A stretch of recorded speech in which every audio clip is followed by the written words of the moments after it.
Hey everyone, welcome back to Corporate Decoder, the place where we decipher corporate filings. Today we are looking at Arbutus Biopharma's latest annual report. It's a bit like reading a medical chart only. Instead of a patient, it's a company. And instead of vital signs, we have financial metrics. Turns out Arbutus is involved in some serious patent infringement lawsuits. We will decode them.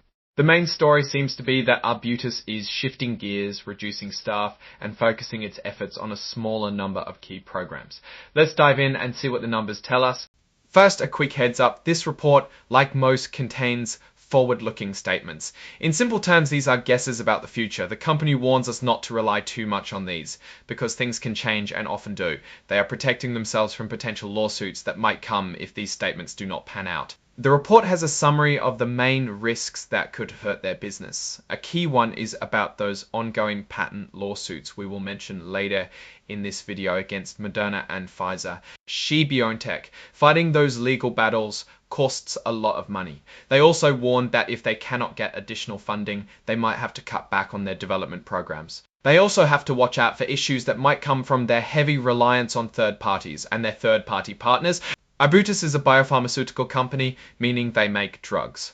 Right now, they are focused on creating treatments for infectious diseases. Specifically, they are working on drugs for chronic hepatitis B. They are also trying to protect their technology, which is being used in COVID-19 vaccines, through those previously mentioned patent lawsuits.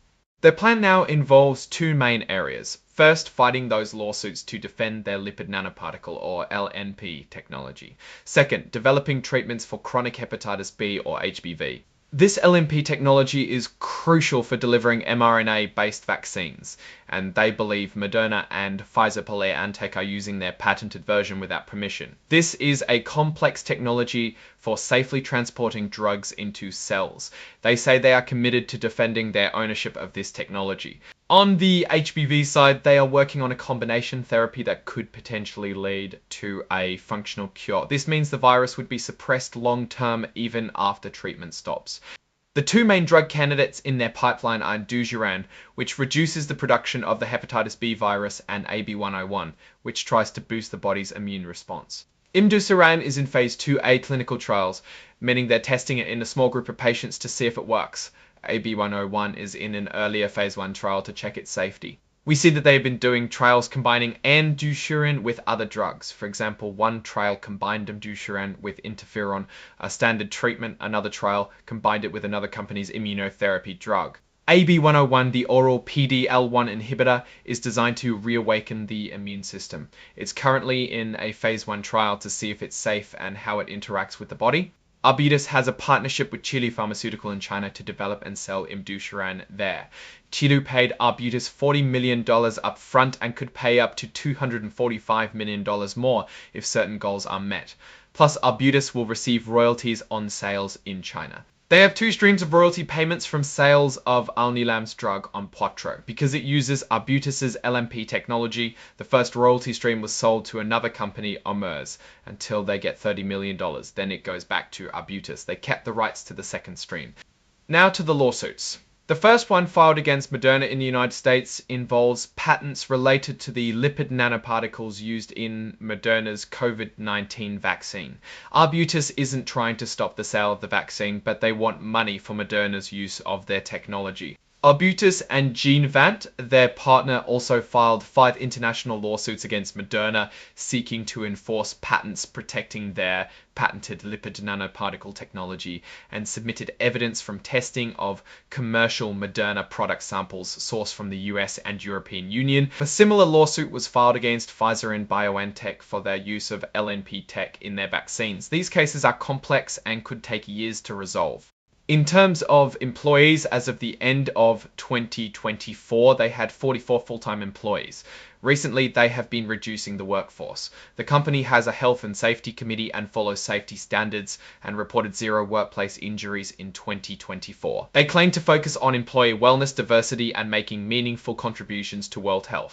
Arbutus recognizes their impact in the environmental, social, and governance area, and has committed to minimizing waste following environmental health and safety standards and training their employees in such procedures.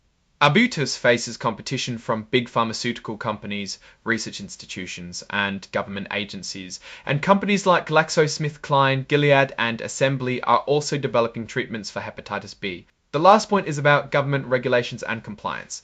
This is always a major factor for drug companies. They have to go through a lot of testing and approval processes to get their products to market. Now, let's get to the numbers, their financial results for the year.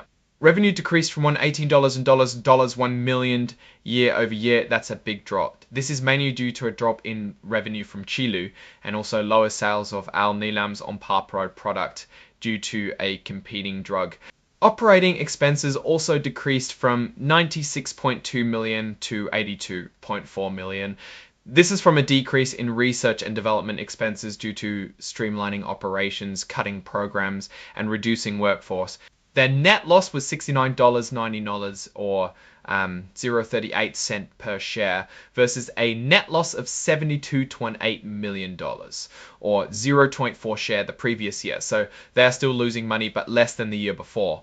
Digging into the cash flow statement, we see that cash used in operations improved by $21 million due to cuts in programs as mentioned before, but is offset by a $27.8 million decrease related to the timing of investments. They ended the year with $122.66 million in cash equivalents, and investments. The filing includes a list of exhibits, such as the legal agreements with Qilu and their code of conduct. So what's our take on Arbutus Biopharma?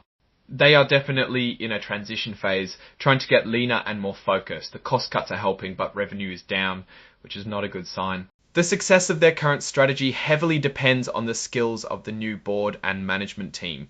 The company will be at mercy of whatever action plan they come up with. If the outcome of the review of their pipeline doesn't work out, they face the real risk of needing to cut programs further or seek out unfavorable deals to stay afloat. In the long term, however, if their pipeline for a treatment for hepatitis B pans out, then their financials can improve a lot. Those lawsuits with Moderna and Pfizer-BioNTech are a major wild card, as mentioned in many places in the report. Winning those cases could mean a big payout, but losing them would just be more money down the drain. It's a high-risk, high-reward situation. Overall, it is all speculation. Arbutus Biopharma is at a crossroads. The success of their hepatitis B drugs and the outcome of those patent battles will determine their fate. Thanks for watching, and be sure to like, comment, and subscribe for more corporate deep dives.